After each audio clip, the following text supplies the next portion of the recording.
તો ગીર સોમનાથના વેરાવળ ખાતે આવેલા સૂત્રાપાડાના ધામરેજ ગામે ગેરકાયદેસર દબાણો દૂર કરવાની કાર્યવાહી હાથ ધરવામાં આવી।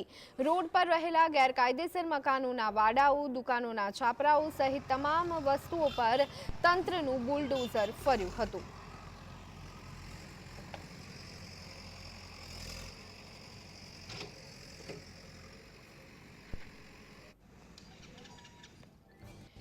તો ગીર સોમનાથના કયા ગામમાં ડિમોલેશન થયું? તો તાલાડાના માલ ઝીંઝવા, તો સાથે ધુસિયામાં પણ, અને તાલાડાના ધાવા, ઉમેઠી, તો સાથે ગીરગઢડા તાલુકાના ગીરગઢડા ગામમાં ડિમોલેશનની પ્રક્રિયા હાથ ધરવામાં આવી છે। તો ગીરગઢડાના જામવાડા ગામે પણ ડિમોલેશનની પ્રક્રિયા હાથ ધરાઈ હતી। તો તાલાડા તાલુકાના તાલાડા શહેર, આકોલવાડી, વીરપુર અને સુરવા ગામમાં ડિમોલેશનની પ્રક્રિયા હાથ ધરાઈ। તાલાડાના જાવંત્રી અને હળમતિયા ગામમાં પણ ડિમોલેશનની પ્રક્રિયા હાથ ધરવામાં આવી છે। તો આ સાથે વેરાવળની વાત કરીએ તો ઈણાજ, સોનારિયા અને બાદલપરા સીમમાં પણ ડિમોલેશનની પ્રક્રિયા હાથ ધરાઈ છે। તો વેરાવળના અન્ય બે ગામ એટલે કે આજોઠા અને નવદ્રામાં પણ ડિમોલેશન કરવામાં આવ્યું।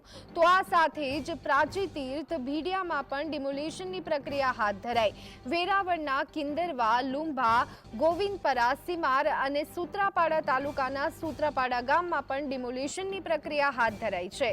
સૂત્રાપાડા તાલુકાના પ્રશાવડા, ઘંટિયા અને લાટી ગામમાં પણ ડિમોલેશનની પ્રક્રિયા હાથ ધરાઈ હતી। તો આ સાથે જ સૂત્રાપાડાના કદવાર ગામમાં પણ ડિમોલેશન થયું હતું।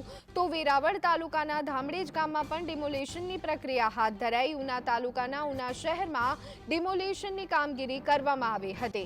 તો અલગ અલગ જગ્યાએ ડિમોલેશનની પ્રક્રિયા હાથ ધરવામાં આવી છે। ગીર સોમનાથની અલગ અલગ કહી શકાય કે જગ્યા ઉપર ડિમોલેશનની પ્રક્રિયા કરવામાં આવી રહી છે।